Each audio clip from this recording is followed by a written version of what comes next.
I've written a lot of stories, but suddenly I wanted to write about a life as plain as water. This story might not be popular, and it might be dull, but I still want to tell it.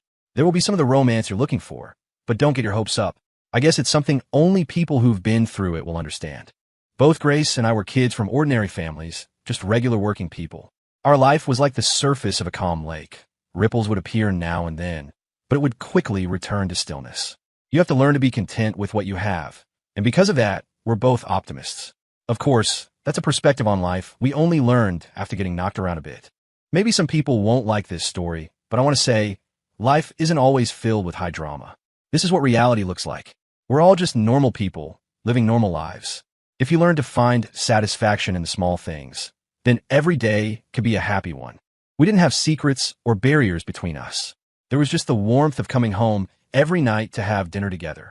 After eating, we'd lie in bed and share funny stories from our day, gossip about the neighbors, plan our next vacation, or map out our budget for the year, figuring out how much we wanted to save. Of course, we'd argue sometimes, blaming each other for things. We'd make fun of each other, maybe even let a curse word slip. Only when we were joking, of course. If we were in a real fight, we never swore at each other. In the first few years of our marriage, we'd fight over all sorts of disagreements. But we'd usually find a way to make up by the next morning, and that night, we'd be lying together again, talking through what the other person did wrong. Our little family is like a simple, plain-spoken novel, using unadorned words to describe a simple kind of happiness. So, what follows is the daily life of two ordinary people, mixed with a little bit of sweetness. Grace and I are both millennials, born in the 80s from the same small town. It's actually kind of funny. Before a neighbor set us up, we didn't even know each other's names. We might have seen each other around and known we were from the same town, but that was it. My house was only about 200 yards from hers. Back in our day, there were no video calls or smartphones. If you wanted to get online, you had to go to an internet cafe. She was 2 years younger than me, a real homebody who went to work at a sewing factory on the edge of the city right after high school. I, on the other hand, dropped out of high school and went to work construction. In my memory, a person named Grace Miller simply didn't exist. My dad was a small-time contractor in town, so our family was a little better off than most. I worked hard under him, learning the ropes, thinking I'd take over the business someday. When I turned 20, my dad bought me my first motorcycle. It was a Suzuki, cost over $4,000, the nicest bike in our whole town. For grand might not sound like a lot now, but this was back in 2000. Most people didn't even make that much in a year. I was ecstatic, riding around town all day with my buddies. Back then, there were no electric scooters, and the few motorcycles people had were old, beat-up things. Mine was flashy, and I was damn proud of it. It was around 6:30 on a perfectly ordinary evening, and I was riding home from a job site. My future father-in-law was doubled over in pain on the side of the road. It was acute appendicitis. I saw he was from my town and recognized him, so I immediately helped him onto my bike and rushed him to the clinic in the next town over. We got there in a hurry, but they said they weren't equipped for that kind of surgery and told me to get him to the city hospital. His family didn't have a phone at home. I had an old Nokia, so I called my parents to let them know and then gunned it towards the city. I flew down the roads. When I hit a red light, I yelled an explanation to the traffic cop, and nobody stopped me. I finally got him to the hospital, every second counting. Luckily, I was young and liked to show off in front of my friends, so I always carried a wallet with a couple $100 in cash. Back then, that was more than a month's wages for a lot of guys. That money got my future father-in-law into the operating room. While I was waiting, my future mother-in-law arrived with Grace, notified by my parents. I still didn't know Grace's name at this point. I'd seen her a few times, but had no idea whose daughter she was. When Mrs. Miller found out what I'd done, she was incredibly grateful, thanking me over and over. I acted all casual on the surface, saying it was no big deal, but inside I was beaming. I'd done a good deed. I was already imagining how the story of my heroic rescue would spread through town, earning me a bit of respect wherever I went. It wasn't long before her dad was out of surgery. An appendectomy is a minor thing, but the pain is unbearable. The doctor gave some instructions and said he needed to stay for a couple of days for observation. Mrs. Miller stayed behind to look after him. I hadn't really looked at Grace yet. She just seemed like a very ordinary, quiet girl. As I was leaving, her mom called me out into the hallway. "Leo, honey, how much did you pay for the hospital deposit? I'll pay you back when we get home. I didn't bring that much with me." When I heard what it was about, I waved my hands dismissively. "Ma'am, don't worry about that. The important thing was getting him treated. Don't rush with the money. We can sort it out after he's out of the hospital." Mrs. Miller thanked me again. I was ready to head home. There wasn't much else for me to do, and they only needed one person to stay. I went out, bought some food from a nearby diner, left it on the bedside table, and said I was leaving. Leo, why don't you give Gracie a ride back? There's no point in both of them staying here. There's nowhere to sleep. As she walked me to the door of the room, she suddenly asked me to take her daughter back to our town. It was on my way, and having some company would be nice, so I agreed immediately. When I led her to my motorcycle, I got on, patted the seat behind me, and told her to hop on.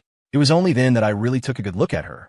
She had a sweet face, slightly curly hair, and she wasn't very tall, maybe 5'3". She was dressed plainly. The best way to describe her was as a simple, honest girl. She fumbled a bit trying to get on the motorcycle. She'd clearly never been on one before and nearly fell off.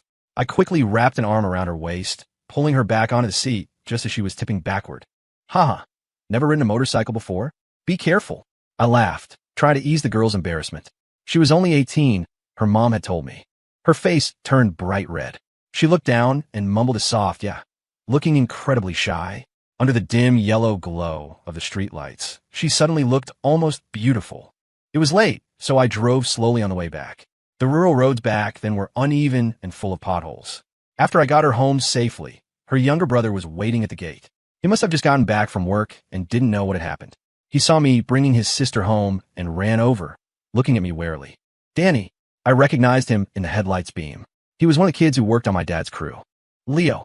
The light was in his eyes, so it took him a second to recognize me. He said my name, confused. Let your sister explain it to you, I said, waving a hand.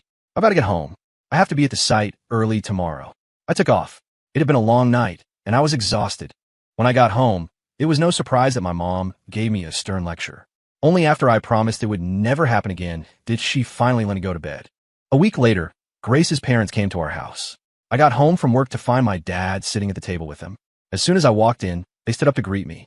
We have to properly thank Leo today, her dad said, grabbing my arm. If you hadn't been there, who knows what would have happened.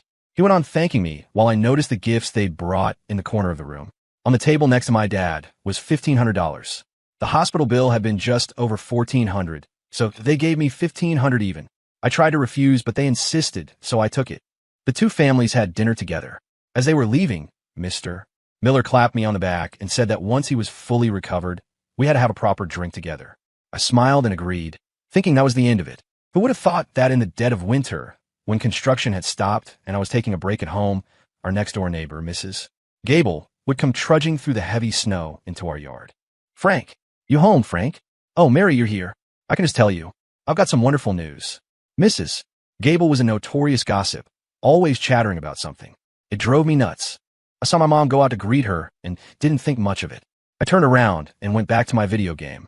We had an old, clunky CRT television that I used for gaming. I was deep into a match of Street Fighter, but before I could finish the round, I heard my mom calling my name several times. I pushed the door open and went out. Mom and Mrs.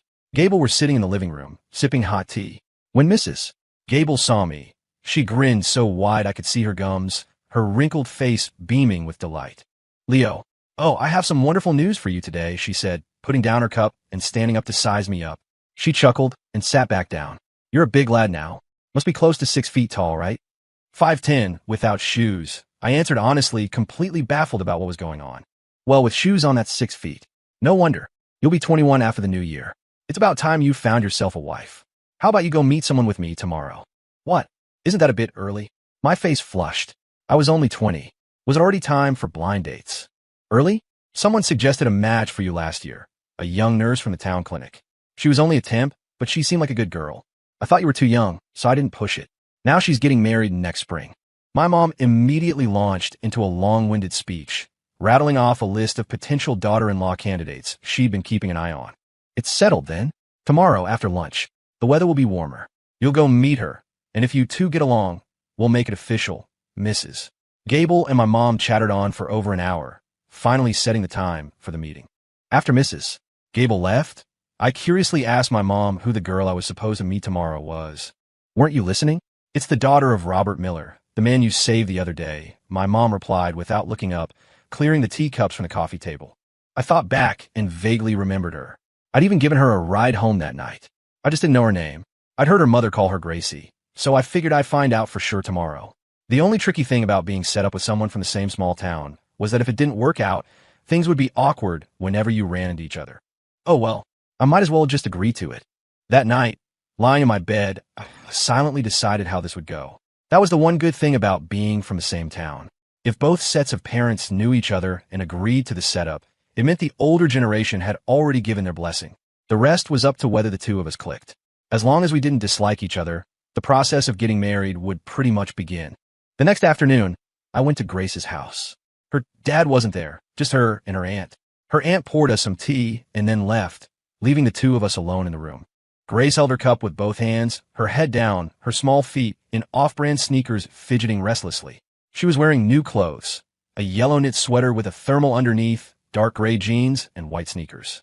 To be honest, it was a little thin for the season. I could see she was cold and couldn't help but chuckle. She glanced up at me, then quickly looked away, shy. "What's your name?" I had to be the one to break the silence. The poor girl had probably never spent much time around guys her age. She was so timid. "Grace. I remember now. Your cousin is Jessica. We were in the same class in elementary school," I said, a light bulb going off in my head. My mom had mentioned their family connection. Suddenly, we had something to talk about. We went for what her cousin was up to nowadays, to our jobs. She worked at a small factory on the edge of the city as a seamstress, making nearly $1,000 a month. I vaguely remember the factory. I passed it often. I casually said maybe I'd stop by and see her there sometime, which made her blush again. Suddenly, she seemed to remember something, put down her cup, and ran out of the room. She came rushing back in with a large grocery bag. "Oh, I'm so sorry. Mom bought chips and peanuts, and I forgot to put them out," she said, her face red as she poured them into a bowl and set it next to me. It's no problem. We're all neighbors here. No need to be so formal. You should probably put on a jacket, though. You look cold." Back then, the only heating in the winter was a small stove in the room, but the doors and windows weren't sealed properly, so it was probably only in the 50s inside. She pulled out another empty shopping bag and put it on the floor by my chair for the peanut shells. Only then did she nod and grab a jacket to put on. It seemed her mom hadn't bought her a new coat. The one she was wearing I'd seen her cousin wear before. It was probably a hand-me-down. In a small town, people didn't throw clothes away. If something was still in good shape, you passed it on to family. That old-fashioned frugality stuck with our generation right up until we got married. Through our conversation, I learned she also had an older sister who was away at college. I never seen her and didn't even know she existed. Grace was the middle child, with a brother just a year younger, which meant she was the one who got the least attention. I stayed for a while. When I saw her aunt return through the window, I got up to leave. She walked me to the front gate, her gentle eyes watching me as I walked away. When I got home, my mom immediately asked me how it went and if I liked her. I described Grace's height and appearance to my mom, and she immediately went out the door, probably to find her gossip circle and do some digging. I chuckled as I watched her go, a strange feeling of excitement bubbling up inside me. The matter was pretty much settled. Just the fact that I had saved her dad's life meant her family wouldn't object. And Grace herself was still young, only turning 19 after the new year, so she didn't really have a say in the matter. From our meeting today, it seemed she wasn't against it either, so the deal was sealed. That evening, when my dad got home, my mom started telling him all about it, but he cut off her enthusiastic story. As long as our family agreed to the meeting, it was a done deal. Stop your snooping and start looking at dates for them to come over and see the house. My dad's final word on the matter was confirmed soon after by Mrs. Gable. The bride side had said they were happy for us to continue seeing each other. Next, Mrs. Gable and my mom discussed a date for the house viewing. It was just a local custom where the bride's family comes to see the groom's house. It was also a chance for the groom's extended family to meet the bride, and they'd give her a gift of $1,000 or so. Soon, the 16th arrived. My parents dragged me out of my warm bed early in the morning. We spent the whole morning cleaning the yard and tidying up the entire house. By the time we were done, it was already 10 o'clock. After lunch, around 1:30, Grace arrived on her bicycle with her mother and her aunt. My uncles, aunts, and cousins came over too. The house was packed with people, buzzing with a lively, cheerful atmosphere. A few of the neighborhood ladies also came by, peeking in from the doorway to get a look at Grace and whispering and laughing with me. "Look at Leo, about to get married. The Miller girl is a real sweetheart, you know." Several of them crowded around me, teasing me. My face was burning red. I'd never been teased like that before. Inside, Grace was just like she was at our first meeting, holding a cup with both hands, head down, sitting on the edge of a wooden chair, looking very constrained. I wanted to help her relax, but with so many people in the room, I couldn't even get close. Thankfully, it didn't last long. After about an hour, Grace's mom said they had to be going. A huge crowd of people filled our doorway to see them off. I didn't go see her after that. We barely knew each other, having only met twice. It wasn't until a few days before Christmas that I brought some gifts over to her house. Her mom cooked a huge lunch, and her dad pulled out a bottle of his best whiskey. I drank so much I was stumbling on my way home. I don't remember saying more than a few words to Grace alone. She just sat quietly beside me, putting food on my plate a couple of times. After the new year, my dad took a crew of about 20 guys back to the construction site, and I naturally went with them. Grace went back to work even earlier, so we didn't see each other at all after the holidays. Once we were back at work, I started looking out for her brother, Danny, giving him easier tasks and asking a couple of experienced guys to teach him more. He and I quickly became good friends. We'd always eat lunch together, and sometimes I'd give him a ride to the internet cafe at night. My relationship with Grace started to grow about a month later. Mrs. Gable told my mom that we should take the girl into the city to buy her some new clothes, another local custom. I took a day off and drove my dad's minivan to her house. She seemed surprised when she got in the van. Back then, there were very few cars in our town. Maybe I should get you a phone so I can actually reach you when I want to, I teased, putting my Nokia on the dashboard as she looked around the van. My mom won't buy me one. Unexpectedly, her mood sank. She looked down, her fingers fiddling with the zipper on her jacket. You and me both. My dad doesn't give me a dime from the money I earn, I said, realizing I'd said the wrong thing. For unmarried young people like us, any money we made went straight to our parents.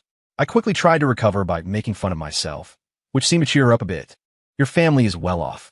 You even have a car to drive, she said, her tone envious as she looked around the van's interior.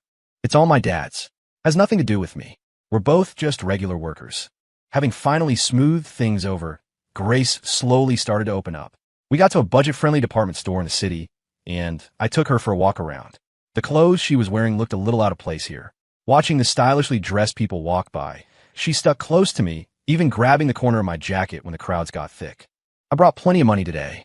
Let's get you a phone first, and we can see what's left and get you some clothes. How about that? I said, noticing how timid she was. I turned around and took her hand, leading her through a crowded section before letting go. Seeing her lack of confidence, I suddenly felt a pang of sympathy and whispered in her ear. She was tempted. She bit her lip, hesitated for a moment, but still shook her head. I can't. My mom will get mad at me. I brought it up a few more times, but she remained firm, so I had to drop it. I found a women's clothing store and started helping her pick out clothes. Since it was her first time shopping together, I wasn't going to buy cheap stuff. But every time Grace looked at an item, she would always check the price tag first. Only if she thought it was reasonable would she ask the sales associate to take it down for her to try on. A beautiful red down jacket caught her eye. She glanced at the $288 price tag, then turned to look at something else. Miss, could we have her try this one on? I directly asked the saleswoman.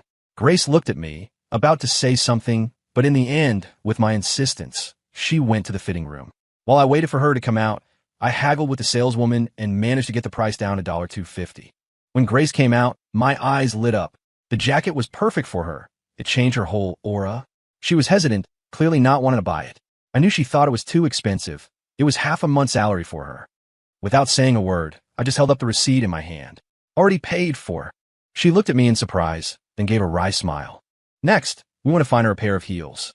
I pointed to a very stylish pair and told her to try them on. She secretly tugged on my jacket sleeve, a look of panic on her face. I've never worn heels that high.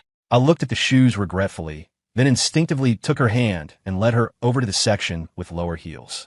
She became very docile, letting me pick out several pairs for her. In the end, she chose one, tried it on, and nodded with satisfaction. After wandering around and getting her a full outfit, I was ready to take her to dinner, but she grabbed my sleeve again. We still haven't bought anything for you. What? For me? I was a little surprised. I hadn't heard that the groom was supposed to get clothes too, but she wouldn't have it, dragging me straight to a men's clothing store. I spent most of my time on construction sites, so new clothes would barely get worn. I tried to refuse, but she was insistent, so I finally picked out a casual outfit. The price, under $200, left her looking dissatisfied, but I was firm about not buying anything else. She would walk a few steps and stop, then a few more and stop again, refusing to go to dinner and constantly looking back towards the men's section. I tried everything, telling her I genuinely had no need for new clothes. You already spent over $600, she said in a small voice, looking down at the price tags from her clothes. So you think you have to spend as much on me as I spend on you? I couldn't help but laugh. I suddenly found her incredibly cute. It should be about the same, at least. So how much money did you bring? At that question, she went quiet again. After a moment, she whispered, my mom gave me 500 and I have 50 of my own. If you spend all that on me, you won't have any spending money for the rest of the month, I teased, feeling playful. I don't need to spend money. The factory provides food and housing. She looked completely serious, as if it were the most natural thing in the world. Well then, I'll have to think hard about how to spend all your money, I said with a smile, taking her hand. It was a little cold, so I tucked it into my jacket pocket. She followed along beside me. I browsed for a bit and finally picked out a pair of blue and black sneakers. I thought the color scheme was cool at the time. The price was $48. Grace was very unhappy with my choice. I'm hungry. Let's go eat, I said, pulling her out of the store without another word. I was extra careful at the entrance. The last time I was here with a friend, his phone got stolen right at this spot. Thankfully, nothing happened this time. I found a decent-sized restaurant and ordered 3 simple dishes. Do they have dinner rolls? She whispered in my ear when I asked what she wanted to eat. It seemed she'd never been to a bigger restaurant like this. I held back a laugh and leaned in close to her ear. They don't have rolls or biscuits here. The tips of her delicate ears turned red. She looked a little surprised. Then what do they have? They have dumplings, pasta, rice, and pot pies. I pointed to the main courses on the menu to show her. She looked at it and seemed to relax. Rice then, she said, casually ordering the cheapest option. As the restaurant got busier, she subconsciously scooted closer to me. I waved the waitress over and gave her our order. I unwrapped our utensils and placed a napkin by her hand, and we ate in comfortable silence. I didn't feel like teasing her at all. Instead, my heart ached for her. In the afternoon, we just wandered around. I bought her a small jade pendant on a whim. After learning that there was a payphone outside her factory dormitory, I also bought her a phone card and wrote my cell number on the back. That evening, I took Grace to my house for dinner. After we ate, she helped clear the table. She took the dishes to the small kitchen and didn't come back for a long time. I went to check and found her at the sink, washing the dishes. Call me if you need anything from now on. I pass by your factory pretty much every day. When she was ready to go home, I walked her to her door. I pressed the jade pendant and the phone card into her hand and reminded her again. She nodded with a soft MHM and watched from her doorway as I left. A few days later, my great aunt came back from out of town to visit. When she heard I had a girlfriend, she insisted during dinner that I bring her over for her to meet. Grace had probably gone back to work, and she had only been gone for 2 days. I really didn't want to bother her, but my aunt wouldn't take no for an answer. After dinner, I ended up grabbing some fruit and heading to Grace's house. As expected, she wasn't there. I dropped off the fruit, chatted with her mom for a bit to be polite, and only mentioned my aunt's request as I was leaving. The next afternoon, I received a call from an unknown number. It was Grace. I wanted to smack myself. I knew there was a payphone where she lived. Why didn't I just ask for the number instead of going through all that trouble? We made a plan, and that evening, I picked her up on my motorcycle and brought her back to our town. My aunt was very warm towards Grace, showering her with praise, calling her a sweet and virtuous girl. When Grace was leaving, my aunt even slipped her $200 as a gift. For a long time after that, we didn't have much contact. I'd occasionally pick her up to have dinner at my place, but she'd only stay for an hour or two before leaving. As the year was drawing to a close, my parents invited a few elders over. They picked out several auspicious dates and sent them to Grace's family for them to choose a wedding day. I was only 21 at the time, and Grace was just 19. Our parents had already set our wedding date. The truth is, we weren't even really dating at that point. We just had dinner together once every month or two and rarely even talked on the phone. So, when Grace's family made their choice, I was pleasantly surprised.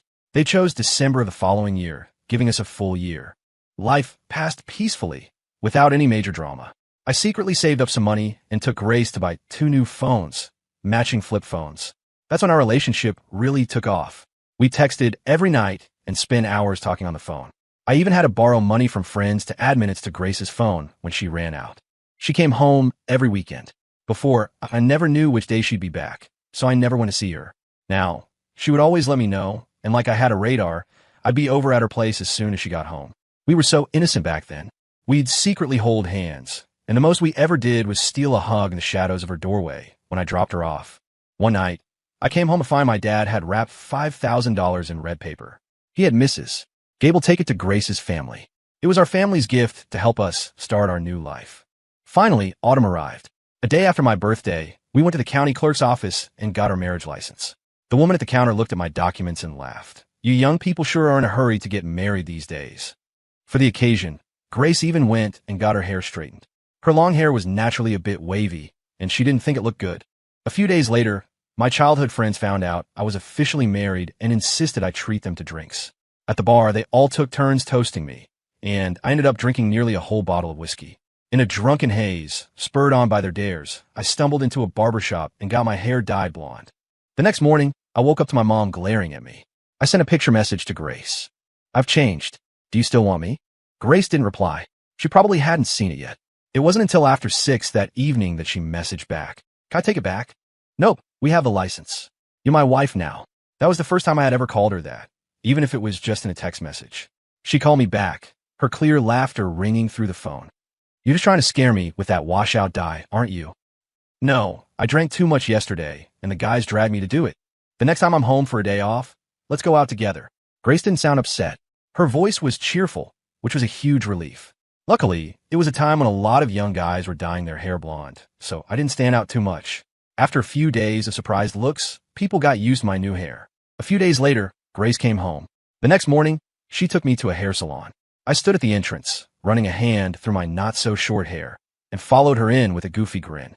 After Grace explained what she wanted, the stylist quickly gave me a neat, layered cut. I looked in the mirror. Much better. "My aunt is coming over today. We should go buy a gift," Grace told me as we left the salon. "What? You didn't come back just to get my hair cut?" "I'm not that bored." Grace feigned anger and playfully punched my arm. Her expression was adorable. "But I also didn't want you to embarrass me." "Please, there's no way I could embarrass a giant like you at 5'3". What's wrong with that? It's not like I'm eating your food." Ever since I found out Grace was under 5'4", I'd constantly teased her about her height. At first, it would make her angry enough to hit me, but later she started firing back with sarcastic remarks. Time flew by. Early one morning, I picked her up and we drove into the city. After searching for half the day, we found a bridal shop with great reviews.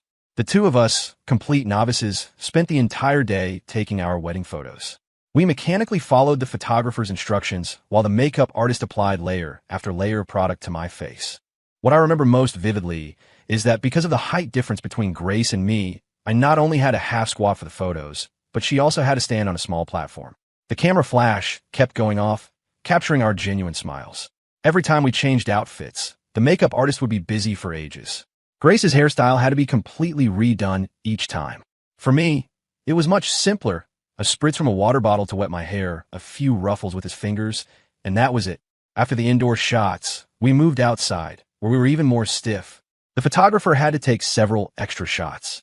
Finally, around 7 in the evening, we walked out of the bridal shop, exhausted, carrying the complimentary DVD of our photos.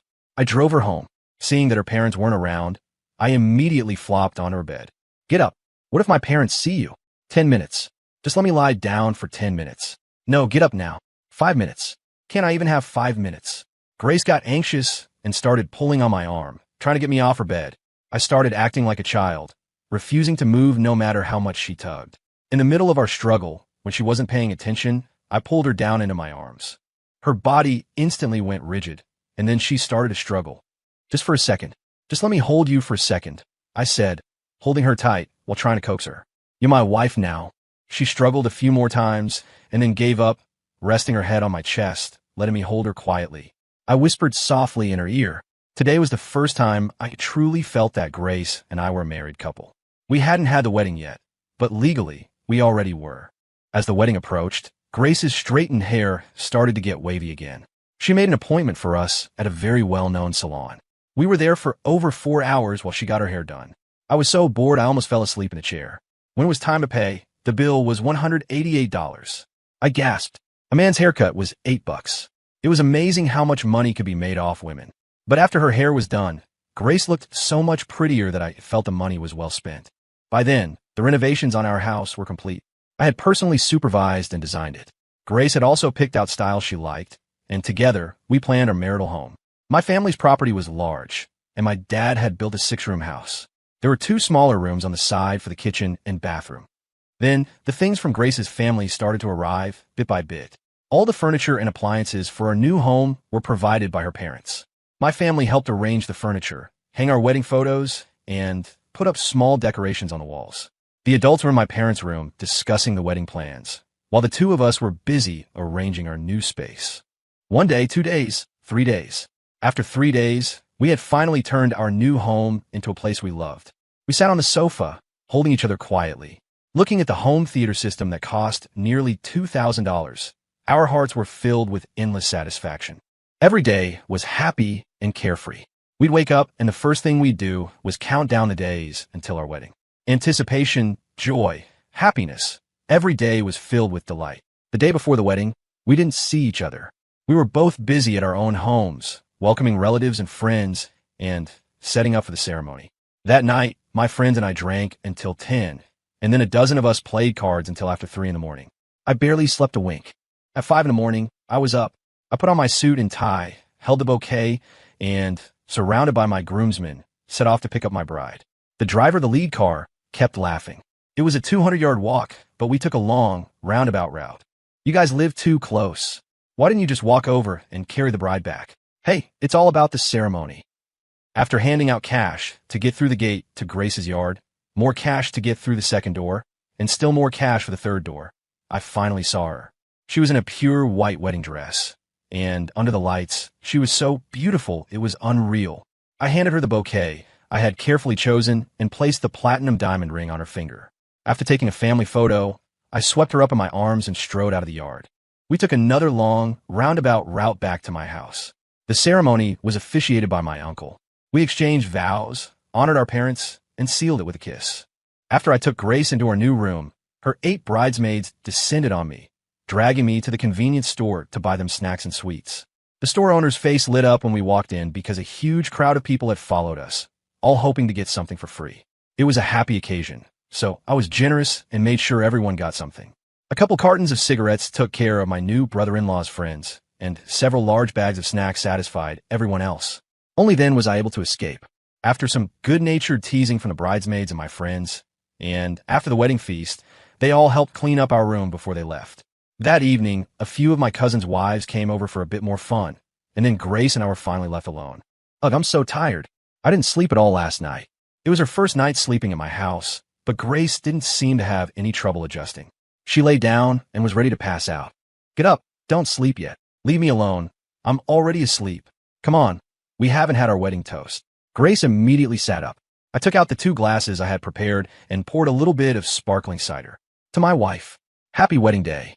EW, to my husband. Unlike my easy declaration, Grace cringed at the cheesiness of it all, her voice shy as she called me her husband for the first time. Our arms intertwined. We drank the toast. Wifey, don't call me that. It feels weird. Gracie Bear. You big oaf. Little bunny. My zodiac sign is the ox, and hers is the rabbit, so we started playfully insulting each other. Tired from messing around, we lay in bed, holding hands. We looked at each other and both broke into smiles. We're married. Yeah, it feels like a dream. From now on, we're a team, and you'll have to look at my round face every day. Huh. Grace's face was a little round, and hearing her point it out herself made me laugh out loud. Click. Grace turned off the light. Why'd you turn off the light? To sleep. I'm tired. But we haven't done the important stuff yet. Don't talk, I want to sleep. Grace buried her head in her pillow and pulled the covers up, hiding most of her face. Well, in that case, I'll just have to start without you. Hee hee. The small night light on the headboard cast a dim glow. I gave a mischievous grin and slowly moved closer to the pretending to be asleep Grace. The next day, Grace woke up early, walked a circle in front of my mom, then came back walking stiffly and immediately lay back down. I took care of her for 2 days before she was back to normal. And so began the most carefree period of our lives. It was a time of pure, worry-free happiness. We had no troubles, and we fell asleep in each other's arms every night. She would put her cold hands and feet on me. I'd move away, and she'd follow, until I finally had to give in. She became more and more clingy. Right after we got married, she barely let me out of her sight, wanting me by her side every moment of the day. As time went on, she relaxed a bit, and I could occasionally go out for a drink with my friends. Sometimes at night, I'd play computer games. The computer was in our bedroom, and she would sometimes sit next to me and watch. Later, I taught her how to play those simple farming and pet-raising games, and she slowly started using the computer. After I got home from work, we would sit together in front of the computer and play a few rounds of Bejeweled. Not long after, she stopped playing because she was pregnant. The computer caused our first major fight. It was when I got addicted to a new game. I played until midnight. She woke up from a deep sleep, and just lost it. Annoyed from a bad run in the game, I talked back. We gave each other the silent treatment. But after just half an hour of lying in bed, she snuggled up to me, and 2 teardrops were all it took to make my heart melt. We made up immediately. Grace was extremely shy. She wouldn't even let me hold her hand in public. Only when we were back in our own little home could she relax. Sometimes I would deliberately tease her when we were out, just to see her blush and shy away from my affection. It always made me laugh. We slowly got used to each other's tempers, habits, personalities, and preferences.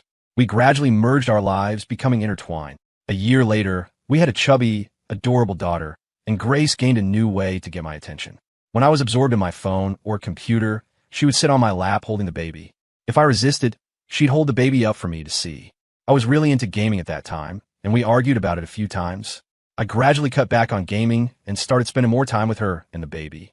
I, a grown man, learned to sing lullabies while holding my child at night.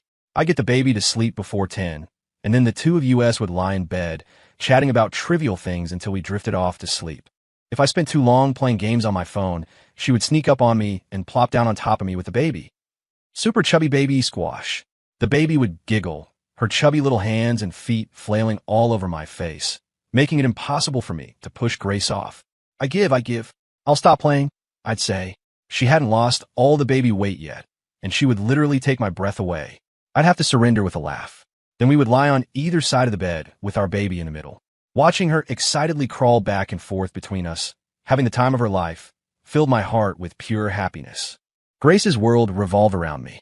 She would secretly buy me new clothes and surprise me with them in the evening. She always had great taste, making me look handsome, and then she'd look at me with eyes full of joy. "My little bunny, you have amazing taste. Of course. You know who you're married to." I'd always give her a thumbs up, and she'd put her hands on her hips and proudly lift her chin. Occasionally, I'd get a little mischievous myself when she was lying in bed. I'd let the baby crawl on her face, and then I'd tickle her until she was almost in tears, begging me to stop. The most intense time, she refused to surrender, writhing on the bed like a worm and squeezing out a couple of tears. After I let her go, she tackled me and mercilessly tickled me for what felt like an eternity before finally letting up. When I got paid, I would proudly slip a thick wad of cash under her pillow, just to hear her shriek of delighted surprise when she found it. When the baby got a little older, Grace wanted to find a job, but I talked her out of it. After some discussion, we rented a small storefront on the main street in town and opened a baby supply shop. My mom could help watch our daughter, which gave Grace some freedom. I discovered a hidden gem of a restaurant that made this incredible crispy fish where even the bones were soft. Grace loved it, so I would bring one home for her from time to time. In the autumn of the 3rd year, Grace was pregnant again. She managed to keep the shop open for another 6 months, but eventually, we had to close it down. After our son was born, I also bought a new car. Life was getting better and better. The only problem was the lack of sleep. By the time I got home at night, there was barely any time for us to just be together. Our son was born 2 weeks premature and had a weaker constitution. He caught every cold that went around, and we became frequent visitors to the hospital. During that time, whenever Grace called me during the day at work, my heart would sink because it usually meant another trip to the hospital. We struggled through a tough 2 years, but things finally improved. Our son's health got better, and a huge weight was lifted off her shoulders. We started taking short trips to nearby places, usually for just a day or two, because anything longer was too difficult. We decided to take a new set of family photos. In the pictures, we looked just as we did years ago, only with a lot less of our youthful innocence. When our son was a little older, she found a new job in the city, working as a sales associate in a clothing store. From then on, I never had to buy my own clothes again. She would bring home a new outfit for me every so often. One time, I took the kids to the mall where she worked. It happened to be Valentine's Day. There were people everywhere giving flowers and gifts. I saw a hint of envy in Grace's eyes, but she didn't say anything. For the first time, I felt like I had failed her. I carefully picked out a bouquet of pink roses. While I was waiting for them to be delivered, I also went to a jewelry store downstairs and bought a silver bracelet. When I walked up to her with a huge bouquet of pink roses, the look on her face told me she was completely stunned. Her 3 coworkers crowded around, looking at us with envy. I thought I'd be tortured by all the happy couples at home today, but I guess there's no escaping it at work. Click. I'm taking a picture to show my husband what a real romantic looks like. The 3 women chattered away, which finally brought Grace back to her senses. She took the flowers with a blush. Her coworkers then insisted we pose for a few photos for them. Afterwards, I booked a table at a restaurant inside the mall, and our little family of four had a lovely dinner. Yeah, my mind just went completely blank, she answered honestly when I asked her about it later that night. Lying in bed, Grace looked at her phone, smiling foolishly.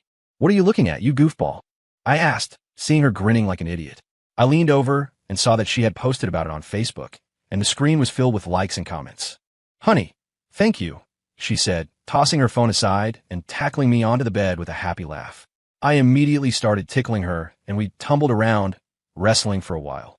Tired from playing, we finally noticed our daughter standing by the bed, her eyes squinted with joy, clapping and cheering us on. Grace's eyes went wide, and she nearly kicked me off the bed. You couldn't have been more careful? What if our daughter saw that? I clutched my side where she'd kicked me and scooped our daughter up.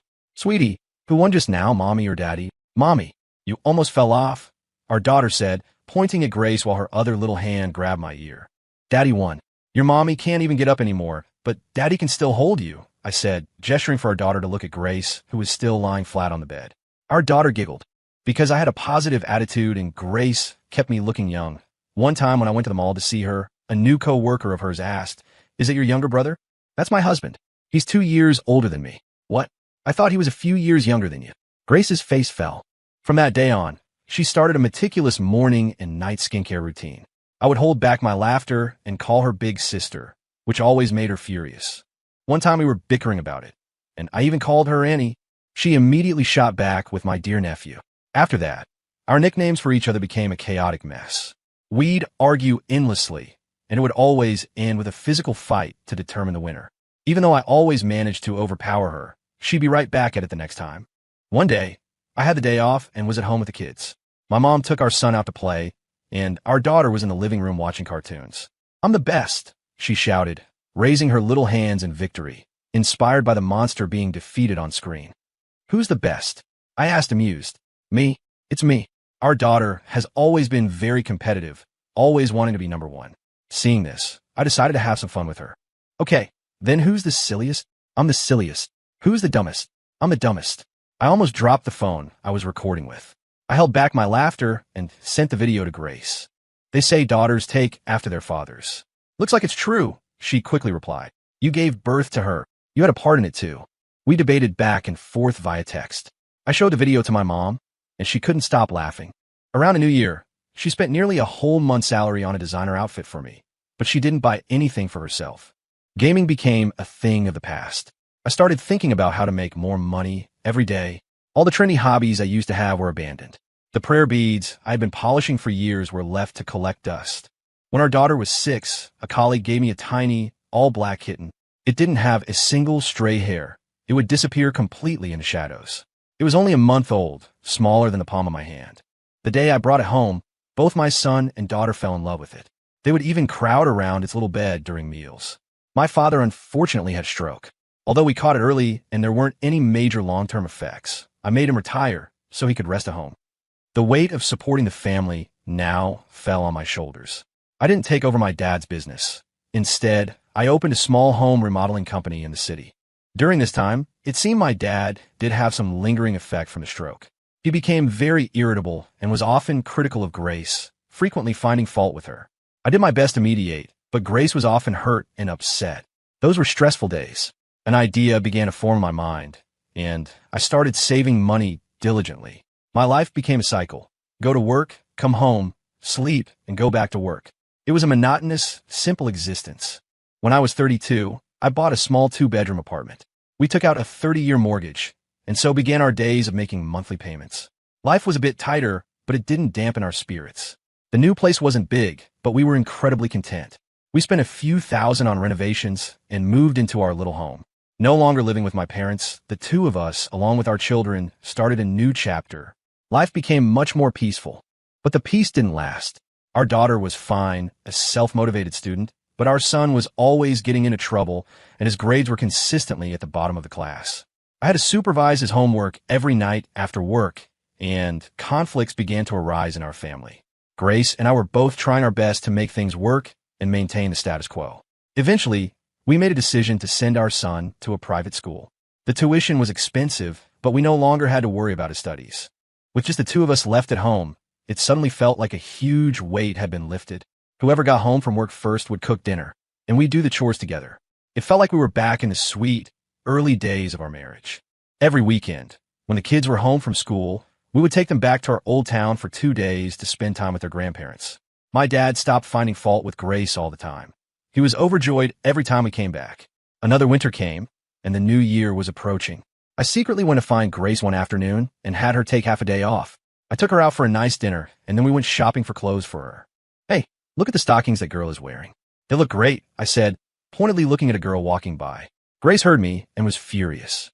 I gave you 2 children, you know. My body is out of shape now, and you have the nerve to complain?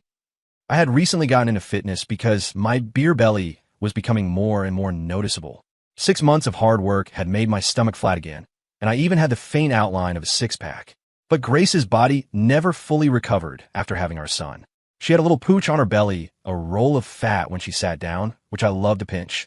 And every time I did, she would fly into a rage, kicking and hitting me.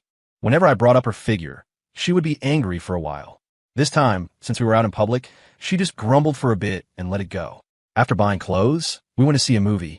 It had been a long time since we felt like we were dating. In the darkness of the theater, I took her hand, and we looked at each other and smiled. When we got home, neither of us mentioned our little solo outing, because our son and daughter would have thrown a fit. But it seemed we both enjoyed the feeling. After the new year, we secretly went and had a new set of wedding photos taken, just the 2 of us. The day we picked them up, I placed them next to our old photos, looking at how much we had changed over the past decade. Gracie Bear, I really envy you for finding such a handsome husband. Please, you're an old man now. Stop trying to act young. You're an old hag yourself, and you dare to talk? My teasing was met with a sharp comeback, and we started bickering again. Finally, she started pulling me toward the bedroom. I resisted with all my might. Is that all you've got?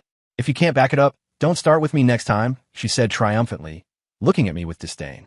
I can't back it up? Who was it that used to cry and beg for mercy? I couldn't stand for that. I shot back with my own threats and pulled her into the bedroom. The next day, I rubbed my sore back and considered whether we should start sleeping in separate rooms. The once sweet and gentle little bunny had turned into a man-eating tigress. For my 36th birthday, we cooked a big meal at our old house in the country, bought a small cake, and the whole family had a lively and satisfying dinner. That night, I held Grace in my arms as we lay in bed. Wife, I feel so much pressure. It's okay. You still have me. Our story has come this far. To some, it may seem as plain as water, but I still feel incredibly happy.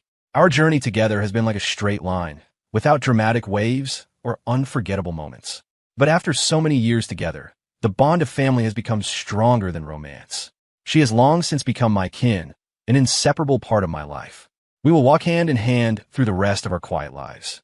A lifetime can be long, and maybe it's a regret not to have a passionate, earth-shattering love story. But a simple, quiet life is also a form of happiness. A healthy family is happiness. Kinship is also love, a love that has nothing to do with fleeting romance.